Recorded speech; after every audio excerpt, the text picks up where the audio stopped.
반갑습니다. 오늘도 말씀을 통해 주시는 하나님의 지혜가 가득하길 기대합니다. 2024년 12월 3일 화요일 말씀 묵상이에요. 오늘 묵상할 본문은 호세아 14장 1절로부터 9절까지의 말씀입니다. 한 줄 묵상과 적용입니다. 하나님은 처음부터 지금까지 한결같이 우리를 사랑하셨습니다. 사랑이 변한 것은 나입니다.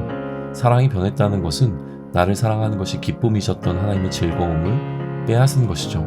그러니 하나님의 사랑에는 진노만 남았어요.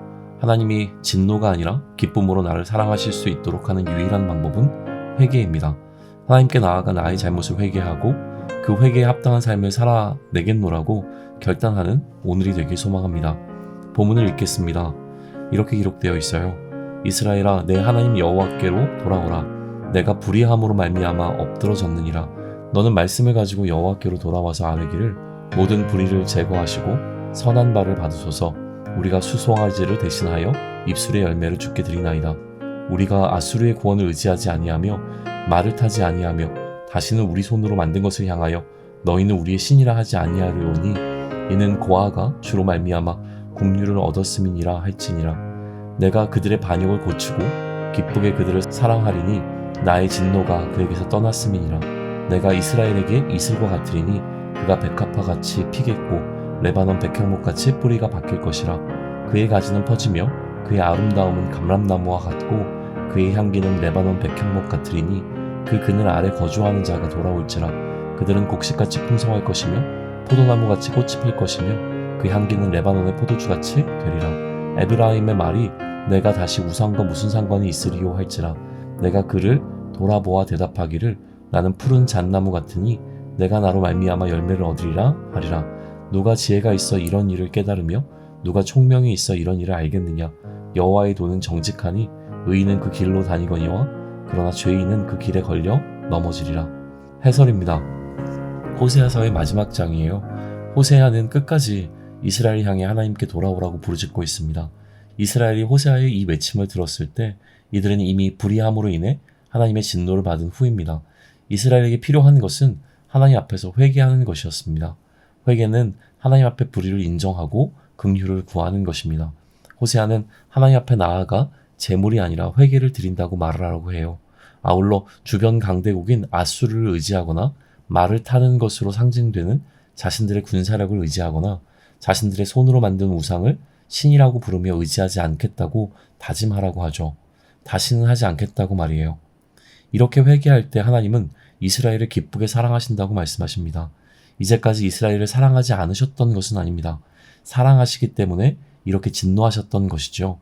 그런데 이스라엘이 회개하니 이제는 사랑하기에 진노하지 않아도 괜찮습니다. 진노가 아니라 기뻐함으로 사랑하실 수 있게 된 것입니다. 이스라엘을 멸망시키셨던 하나님은 자신은 이스라엘에게 이슬과 같을 것이라고 말씀하세요. 하나님께서 이슬이 되어주시니 이스라엘은 꽃이 피고 뿌리 깊은 나무가 되고 가지가 뻗고 열매가 맺히며 아름다운 향기를 발하게 될 것입니다. 이스라엘은 우상과의 관계를 완전히 단절해야 합니다. 그런 이스라엘에게 하나님은 자신은 푸른 잣나무와 같아서 이스라엘이 하나님으로 인해 열매 맺게 될 것이라고 말씀하세요. 푸른 잣나무는 항상 푸른 상록수를 의미합니다. 그래서 하나님의 신실하심과 영원하심을 상징하는 나무이죠. 하나님과의 관계를 회복한 이스라엘은 이제 하나님으로 인해 열매를 얻게 됩니다. 호세아를 통해서 하나님의 마음이 다 전해졌습니다. 이 시점에서 필요한 것은 호세아서에 기록된 하나님의 말씀을 깨달을 수 있는 지혜와 총명입니다. 호세아가 전한 말씀이 하나님의 말씀인 것을 깨닫는 자가 지혜로운 자인 것이죠. 하나님의 말씀은 길과 같아서 의인은 그 길을 걷는 자와 같이 하나님의 말씀을 따르는 자이지만 죄인은 그 길을 걷지 못하고 걸려 넘어지게 됩니다. 적용입니다. 하나님께서 원하시는 것은 회개입니다. 우리가 하나님을 위해서 얼마나 어떠한 행위를 했는가가 중요하지 않아요.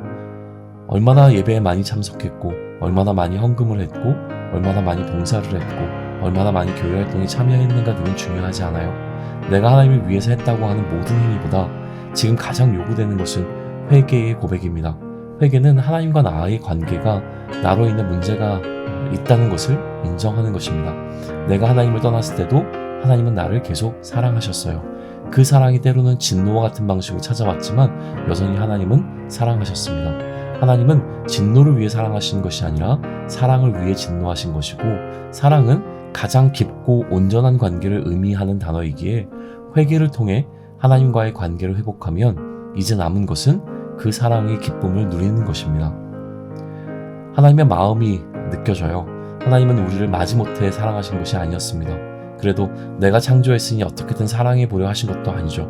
하나님이 우리를 사랑하심은 하나님의 기쁨입니다. 하나님은 그 기쁨을 위해 우리를 사랑하신 것입니다. 기뻐해서 하시는 일이라는 것이죠.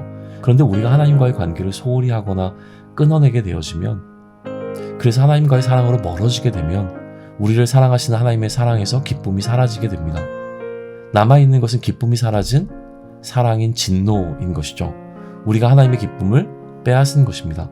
이처럼 하나님의 기쁨을 빼앗은 근본적인 이유는 하나님보다 다른 것을 더 사랑하는 것에 있습니다. 이제 하나님께 돌아와 나의 사랑을 고백합니다.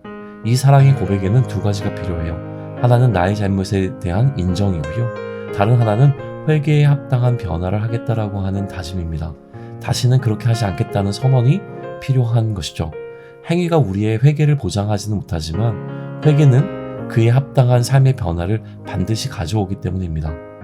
한 줄 묵상과 적용이에요. 하나님은 처음부터 지금까지 한결같이 우리를 사랑하셨어요. 사랑이 변한 것은 나입니다. 사랑이 변했다는 것은 나를 사랑하는 것이 기쁨이셨던 하나님의 즐거움을 내가 빼앗은 것입니다. 그러니 하나님의 사랑에는 진노만 남았습니다. 하나님의 진노가 아니라 기쁨으로 나를 사랑하실 수 있도록 하는 유일한 방법은 회개입니다. 하나님께 나아가 나의 잘못을 회개하고 그 회개에 합당한 삶을 살겠노라고 결단하는 오늘이 되길 소망합니다. 기도드립니다. 나를 사랑하시는 하나님의 사랑이 기쁨으로 가득했으면 좋겠습니다. 걱정과 근심과 분노가 아니라 나로 인해 즐거우셨으면 좋겠습니다.